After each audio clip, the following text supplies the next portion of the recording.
Do unto others as you'd have them do unto you. In this segment, we're going to take a closer look at the Bible and the preamble to the Constitution of the United States. We, the people of the United States, in order to form a more perfect union, establish justice, ensure domestic tranquility, provide for the common defense, promote the general welfare, and secure the blessings of liberty to ourselves and our posterity, do ordain and establish this Constitution for the United States of America. Okay, now the purpose of this reading is to clarify a few points that I made in the first two videos. First is that the Constitution was not written to ordain or establish a religion or any form of government, but the Constitution itself was a document ordained by the founders to help establish and secure these blessings of liberty to ourselves and our posterity. So again, you see here I've outlined the subject, which is we the people, and then the verbs are in red that describe the actions, and then the blessings of liberties is the objective of these actions described here. So again, we have religious language, we have religious terminology, blessings, clearly religious word, and ordain, a religious term, but not used in reference to establish or ordain a religion or a form of government, but to secure blessings of liberty to ourselves and posterity. And so among other duties, you notice the word established is used twice here, but only one time is it used in context with the word ordain. And that's because it's only the Constitution we the people here have ordained and established this Constitution for these purposes. And so we cannot ordain justice, for example. We can establish justice and ensure domestic tranquility and provide for the common defense, promote the general welfare. These are things that can be done through government and laws. But to secure the blessings of liberties themselves is something that can only be ordained by those who follow the spirit and letter of the Constitution and its true meaning.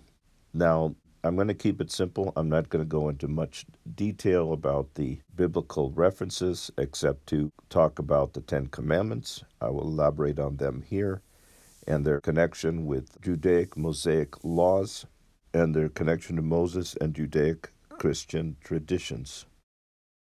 The first point I'd like to make is that the Ten Commandments and how they were presented and how they were established was an interesting story in the Bible, because there were three occasions when God presented the Ten Commandments to Moses, not only one. Unlike the movie, the Ten Commandments, we see only once Moses come down from the mountains carrying the tablets with the Ten Commandments on hand.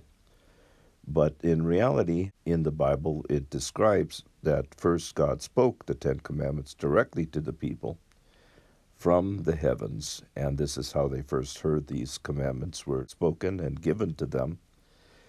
And then secondly, after they refused to speak directly to God and became afraid, they asked Moses to speak on their behalf.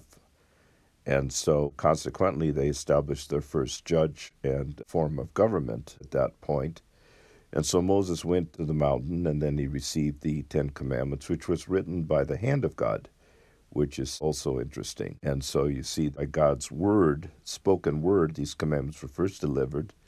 And then secondly, by God's own hand, were they written upon these tablets. And then we come to the part where when Moses returned to the camp, he found these people had built the golden calf, and by now they had thought Moses was dead or gone, and forgotten about Moses. And so Moses got angry and then threw the tablets and destroyed them. And so consequently, a third time, Moses had to go back to the mountain. And this time, God told him to bring the stone tablets, but that Moses would write them down. That God at this point did not either speak or write these words down, but only gave them to Moses to write and to commit these words to him. And so we see that there are these different stages of how the commandments were presented, which represent different stages of authority in government and how the government was formed. First, starting with God offering to be the sovereign authority and word that the people could hear and follow. But then, secondly, then it became something that Moses would pass on, represent, and convey to them that God had given him and written down for him. And then third, then Moses had to write them down and in effect became committed with these commandments to secure God's blessings for the people and on behalf of the people. And so as the story goes on, now let's read the Ten Commandments and let's see what they say and how that relates to the religious language and ideas of the founding fathers. Now here's the Ten Commandments as God spoke them directly to the people on the Mount Sinai in Exodus chapter 20, starting from verse 1. Then God spoke all these words, saying, I am the Lord your God, who brought you out of the land of Egypt, out of the house of slavery. You shall have no other gods before me. You shall not make for yourself an idol, or any likeness of what is in heaven above, or on the earth beneath, or in the water under the earth. You shall not worship them, nor serve them. For I, the Lord your God, am a jealous God, visiting the iniquity of the fathers on the children, on the third and fourth generations of those who hate me, but showing loving kindness to thousands to those who love me and keep my commandments. You shall not take the name of the Lord your God in vain, for the Lord will not leave him unpunished who takes his name in vain. Remember the Sabbath, to keep it holy. 6 days you shall labor and do all your work, but the seventh day is a Sabbath of the Lord your God. In it you shall not do any work, you or your sons or your daughter, your male or your female servant, or your cattle or your sojourner who stays with you. For in 6 days the Lord made the heavens and the earth, the sea and all that is in it, and all that is in them, and rested on the seventh day. Therefore the Lord blessed the Sabbath day and made it holy. Honor your father and your mother, that your days may be prolonged in the land which the Lord your God gives you. You shall not murder. You shall not commit adultery. You shall not steal. You shall not bear false witness against your neighbor. You shall not covet your neighbor's house. You shall not covet your neighbor's wife, or his male servant, or his female servant, or his ox, or his donkey, or anything that belongs to his neighbor. All the people perceived the thunder, and the lightning flashes, and the sound of the trumpet, and the mountain smoking. And when the people saw it, they trembled and stood at a distance. Then they said to Moses, Speak to us yourself, and we will listen. But let not God speak to us, or we will die. Moses said to the people, Do not be afraid, for God has come in order to test you, and in order that the fear of him may remain with you, so that ye may not sin. So the people stood at a distance, while Moses approached the thick cloud where God was. Then the Lord said to Moses, Thus you shall say to the sons of Israel, You yourselves have seen that I have spoken to you from heaven. You shall not make other gods besides me, gods of silver or gods of gold. You shall not make for yourselves. You shall make an altar on earth for me. And you shall sacrifice on it your burnt offerings and your peace offerings, your sheep and your oxen, in every place where I cause my name to be remembered. I will come to you and bless you. If you make an altar of stone for me, you shall not build it of cut stones. For if you wield your tool on it, you will profane it. Now let's review what we've discussed so far. God's sovereignty is not established by human laws or government, but is established solely by his word, as he spoke directly to the people when he first gave them his commandments. Secondly, God's laws are created by his own hands, so they're not laws that can be legislated by government officials. but are the result of God's prudence and how, through God's judgment, his laws are established. And then thirdly, God gave the laws to Moses to write down.